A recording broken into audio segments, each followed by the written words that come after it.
एक ऐसी दुनिया जहां अगर आप पहाड़ से 8,000 फीट नीचे चले गए तो एक अनजान भयानक मॉन्स्टर आपको छोड़कर टुकड़े टुकड़े कर देगा। आज की मूवी एलिवेशन ऐसी ही एक अजीब और दिल दहला देने वाली कहानी के बारे में है। ये कहानी एक बेबस पिता और उसके बीमार छोटे बेटे की है, जो जिंदा रहने के लिए कुदरत से बहुत बड़ी लड़ाई लड़ते हैं। तो बिना कोई और स्पॉइलर दिए चलिए पूरी मूवी देखते हैं। कहानी की शुरुआत में हम बहुत ज्यादा अफरा तफरी देखते हैं, चीखें और लोगों की जिंदा रहने की लड़ाई।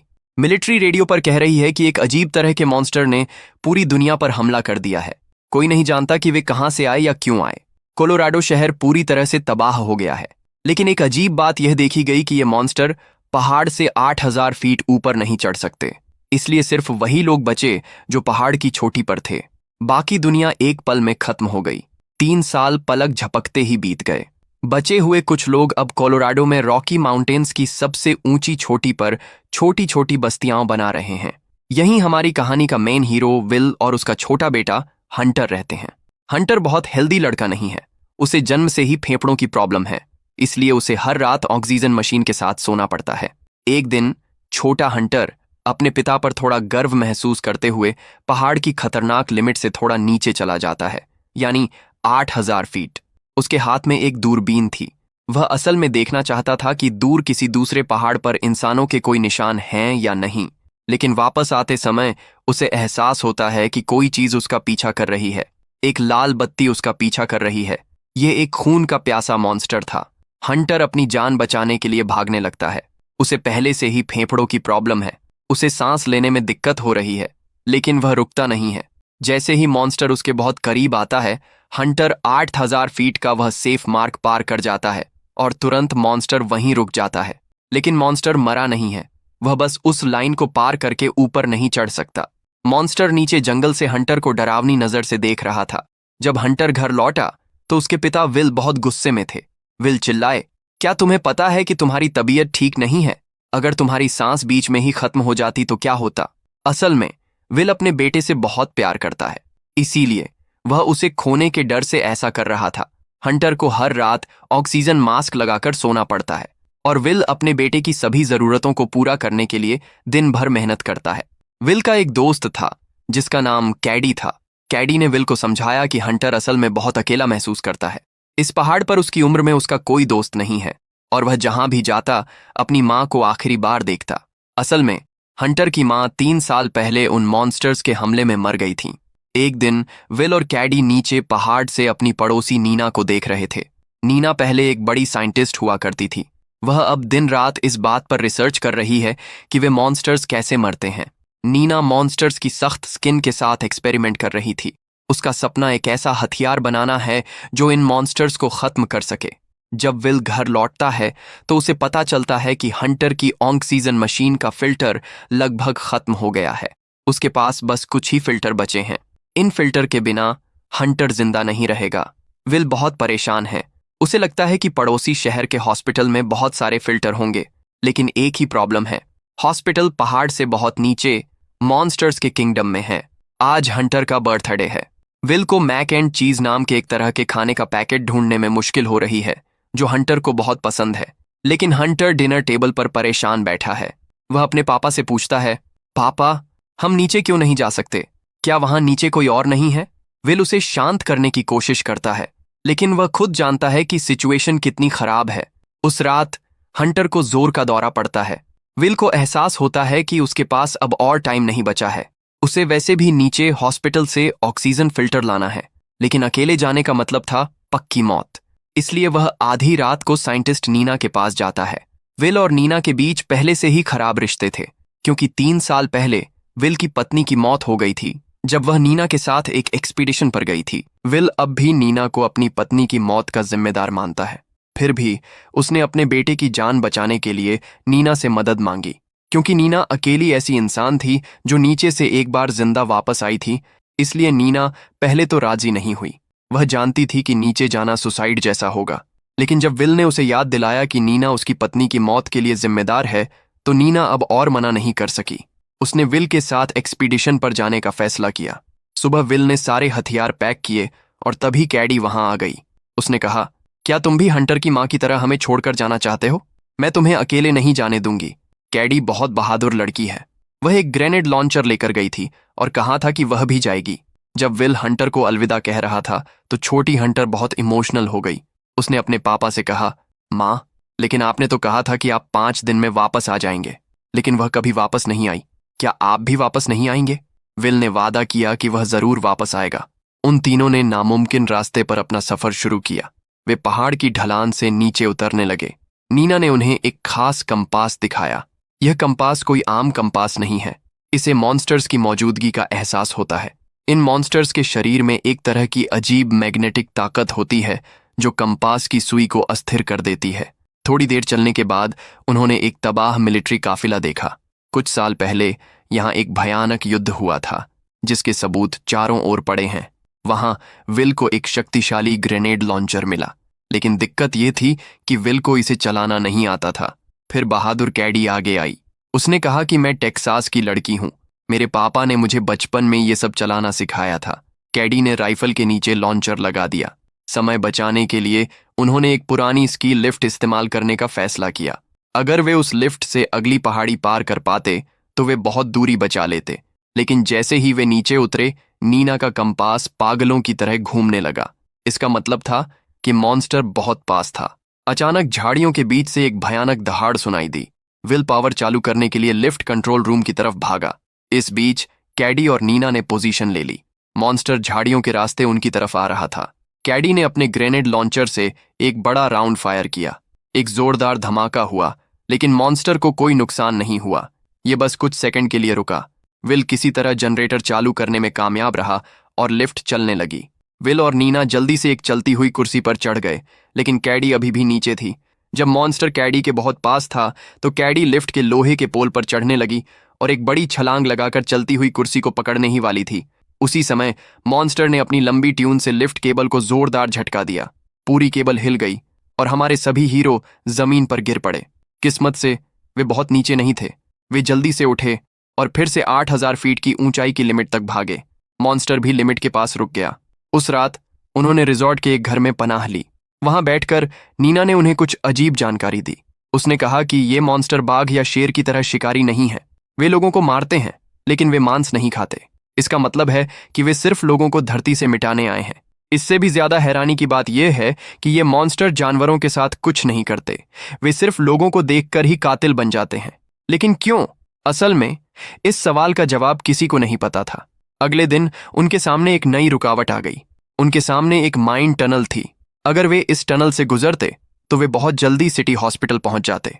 लेकिन दिक्कत यह थी कि यह टनल पहाड़ से नीचे जाती थी, जो मॉन्स्टर्स के लिए सीधा रास्ता नहीं था। विल ने कहा कि हमारे पास टाइम नहीं है, यही एक रास्ता था। उन्होंने अपने हेड टॉर्च लगाए और अंधेरी माइन में घुस गए। नीना ने उन्हें वार्निंग दी कि ये मॉन्स्टर्स अंधेरे में बहुत अच्छी तरह देख सकते हैं और हमारी सांस में कार्बन डाइऑक्साइड से हमारी लोकेशन जान सकते हैं, इसीलिए उन्हें कोई आवाज नहीं करनी चाहिए और जोर जोर से सांस नहीं लेनी चाहिए। लेकिन टनल के आधे रास्ते में उन्होंने आगे एक रेड लाइट चमकती देखी। मॉन्स्टर ने उनकी गंध पकड़ ली थी। वे डर के मारे भागने लगे। कैडी ने ग्रेनेड फेंककर टनल का मुंह ब्लॉक करने की कोशिश की, लेकिन मॉन्स्टर ने पत्थर हटा दिए और उन्हें कुचलना शुरू कर दिया। वे एक पतली सी जगह में घुस गए और दम घुटने से बैठ गए। मॉन्स्टर उनके ठीक बगल में चल रहा था। उसके लंबे खुर हवा को सूंघ रहे थे। तभी एक भयानक एक्सीडेंट हुआ। एक और मॉन्स्टर अचानक अंधेरे से बाहर आया और कैडी को पकड़ लिया। इससे पहले कि विल और नीना कुछ समझ पाते, मॉन्स्टर कैडी को घसीटता हुआ अंधेरे की गहराई में ले गया। कैडी की चीखें पूरी टनल में गूंज रही थीं। विल ने उसे बचाने की कोशिश की, लेकिन नीना ने उसे खींच लिया। कैडी ने विल और नीना को बचाने के लिए अपनी जान जोखिम में डाल दी। टनल से भागने के बाद विल और नीना ने एक बूढ़े जंगल के रैंचर के घर में शरण ली। विल टूट गया था। उसका दोस्त उसकी आंखों के सामने मर गया था। वहां विल को मैक और चीज का एक पैकेट मिला, ठीक वैसा जैसा उसके बेटे हंटर को पसंद था। उसने उसे बैग में पैक कर लिया। उस रात आग के पास बैठकर नीना ने उसे अपनी नई साइंटिफिक थ्योरी के बारे में बताया। उसने कहा कि मॉन्स्टर्स की स्किन पर एक खास मेटल की कोटिंग होती है जो उन्हें बचाती है। अगर वह कोबाल्ट नाम के मेटल से एक खास बुलेट बना ले तो शायद इन मॉन्स्टर्स को मारना मुमकिन हो जाएगा। यह एक मैजिक बुलेट जैसा होगा, लेकिन उस बुलेट को बनाने के लिए उसे अपने शहर की एक लैब में जाना होगा। विल पहले तो इस पर यकीन नहीं करना चाहता था।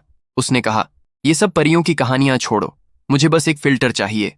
लेकिन नीना ने उसे यकीन दिलाया कि अगर उन्हें मॉन्स्टर्स को मारने का कोई तरीका नहीं मिला तो हंटर बड़ा होने पर भी कभी चैन से नहीं रह पाएगा। सुबह विल और नीना उस खतरनाक शहर के हॉस्पिटल पहुंचे। चारों ओर एक गहरी खामोशी थी, लेकिन यह खामोशी सबसे डरावनी थी। विल और नीना बहुत सावधानी से हॉस्पिटल के सबसे ऊपरी फ्लोर पर चढ़े। उन्हें हर कदम बहुत सावधानी से उठाना पड़ा। एक जगह उन्होंने देखा कि दवा की कैबिनेट पूरी तरह खाली थी। विल का सीना रुक गया। अगर फिल्टर नहीं मिला तो उसके बेटे का क्या होगा? आखिर में एक कोने में उन्हें ऑक्सीजन फिल्टर का स्टॉक मिला। विल ने जल्दी से उन्हें अपने बैग में पैक कर लिया। तभी नीना के हाथ में कंपास हिलने लगा। मॉन्स्टर उनके पास आ रहा था। अचानक एक बहुत बड़ा मॉन्स्टर दीवार तोड़कर उनके सामने खड़ा हो गया। उसने अपनी आवाज से विल को पकड़ लिया। नीना ने एक पल भी नहीं झिझका और मॉन्स्टर के पास रखी कुल्हाड़ी से उसे मारा। विल आजाद हो गया, लेकिन मॉन्स्टर और भी ज्यादा हिंसक हो गया था। फिर विल को एक आइडिया आया। उसने नीना को भाग जाने को कहा। फिर उसने एक ऑक्सीजन टैंक पर गोली चलाई। एक बहुत बड़ा धमाका हुआ। धुएं और आग से मॉन्स्टर बिल्डिंग से बाहर उड़ गया। विल को लगा कि मॉन्स्टर मर गया होगा। हॉस्पिटल से निकलते समय नीना ने विल को उसकी पुरानी लैब में जाने के लिए मजबूर किया। विल को गुस्सा आया और उसने कहा, हम अब घर जा रहे हैं। लेकिन नीना ने कहा, विल, अगर मैं यह गोली नहीं बना पाई तो यह लड़ाई कभी खत्म नहीं होगी। लैब में जाकर विल ने नीना की पर्सनल डेस्क पर एक तस्वीर देखी। उसे पता चला कि नीना के छोटे बच्चे भी हैं। लेकिन जिस दिन मॉन्स्टर्स ने हमला किया, नीना काम पर थी और उसके बच्चे घर पर अकेले थे। नीना अपने बच्चों को नहीं बचा सकी। इसी गिल्ट की वजह से नीना दिन रात इन मॉन्स्टर्स को मारने के तरीके सोच रही थी। उसने रोते हुए कहा, मैंने न सिर्फ तुम्हारी पत्नी को खोया है, बल्कि अपने बच्चों को भी। ये सुनकर विल का दिल पिघल गया। वह नीना की मदद करने के लिए तैयार हो गया। नीना लैब में काम करने लगी। उसने कई तरीके आजमाए, लेकिन कोई फायदा नहीं हुआ। उसने आम गोलियों पर कोबाल्ट और कुछ खास केमिकल मिलाकर एक नई तरह की कोटिंग बनाई। वह जानती थी कि इन मॉन्स्टर्स के शरीर के अंदर एक इलेक्ट्रोमैग्नेटिक फील्ड काम करता है। अगर यह गोली उनके शरीर में घुस गई तो उनके शरीर के अंदर शॉर्ट सर्किट हो जाएगा और वे फट जाएंगे। विल को लगा कि समय खत्म हो रहा है। हंटर को एक फिल्टर की जरूरत थी। उसने नीना को छोड़ दिया और पहाड़ों की ओर चल दिया। नीना ने कहा कि वह अपनी मैजिक बुलेट बनाएगी और अपनी कार से वापस आएगी। जब विल अपने ट्रक से पहाड़ों की ओर लौट रहा था तो अचानक उसका टायर पंक्चर हो गया। ट्रक पलट गया और एक चट्टान से टकरा गया। विल बेहोश हो गया। जब उसे होश आया तो चारों तरफ अंधेरा था और सबसे डरावनी बात यह थी कि विल अब 8000 फीट की सेफ लिमिट से थोड़ा नीचे था। विल किसी तरह पहाड़ों की तरफ भागने लगा, लेकिन मॉन्स्टर्स ने उसे घेर लिया था। एक नहीं, दो नहीं, 3 मॉन्स्टर्स उसकी तरफ दौड़ रहे थे। विल की गन का कोई भी आम शॉट काम नहीं कर रहा था। विल को लगा कि आज उसका आखिरी दिन होगा। जैसे ही एक मॉन्स्टर उस पर कूदने वाला था, वह फट गया और एक आवाज हुई। एक पल में मॉन्स्टर आग के गोले की तरह फट गया और लाश बन गया। विल यह देखकर हैरान रह गया कि नीना पहाड़ की चोटी पर नीना की राइफल हाथ में लिए खड़ी थी। नीना की मैजिक बुलेट ने एक एक करके काम किया। नीना ने एक एक करके उन सभी मॉन्स्टर्स को मार डाला। जब विल और नीना ने उन मरे हुए मॉन्स्टर्स के बचे हुए हिस्सों को देखा, तो जो उन्होंने देखा उसे देखकर उनकी आंखें फटी की फटी रह गईं। असल में ये एलियन या खून मांस के जीव नहीं हैं। ये असल में किसी तरह के हाईटेक रोबोट या मशीन है। उनके शरीर पर कोई मांस नहीं है। सारा सामान तार और मेटल का है। नीना को एहसास हुआ कि किसी ने उन्हें धरती पर सभी इंसानों को मारने के लिए प्रोग्राम किया था और उनका प्रोग्राम उन्हें 8000 फीट से ऊपर जाने की इजाजत नहीं देता। इसका मतलब है कि वे किसी मॉन्स्टर से नहीं, बल्कि एक अनदेखी मैकेनिकल ताकत से लड़ रहे थे। विल और नीना बिना किसी नुकसान के गांव लौट आए। हंटर ने अपने पिता को गले लगाया और रोया। विल ने उन्हें वेव फिल्टर और उसके साथ उनका पसंदीदा मैक एंड चीज दिया। नीना ने गांव के सबसे ऊंचे खंभे पर एक झंडा फहराया। यह बाकी सभी पहाड़ी लोगों के लिए एक सिग्नल था कि मॉन्स्टर्स को मारने का हथियार बना लिया गया है। यह खबर रेडियो पर जंगल की आग की तरह फैल गई। गांव वालों ने वह खास कोबाल्ट बुलेट बनाना शुरू कर दिया। फिल्म के आखिर में हम पहाड़ के नीचे एक के बाद एक धमाके होते देखते हैं। इसका मतलब है कि लोग अब डर के मारे भाग नहीं रहे हैं, वे मुड़ गए हैं। उन्होंने उन जानलेवा मशीनों को खत्म कर दिया है और फिर से दुनिया पर कब्जा करना शुरू कर दिया है। यह अनोखी फिल्म यहाँ उम्मीद से भरे दिल के साथ खत्म होती है। तो आपको फिल्म एलिवेशन की यह कहानी कैसी लगी? यह फिल्म इस बात का सबूत है कि एक पिता अपने बच्चे के लिए कितना रिस्क ले सकता है, और नीना की समझदारी और हिम्मत के बिना दुनिया शायद कभी आजाद नहीं हो पाती। अगर आपको ऐसी दुनिया में रहना पड़े जहां पहाड़ों के बिना जिंदगी नामुमकिन हो, तो आप अपने साथ कौन सी 3 चीजें ले जाएंगे? अपना जवाब कमेंट करना ना भूलें। अगर आपको वीडियो पसंद आया तो लाइक और कमेंट करें और चैनल को सब्सक्राइब करें और जुड़े रहें, क्योंकि ऐसी और भी मूवीज के बारे में जानकारी आने वाली है।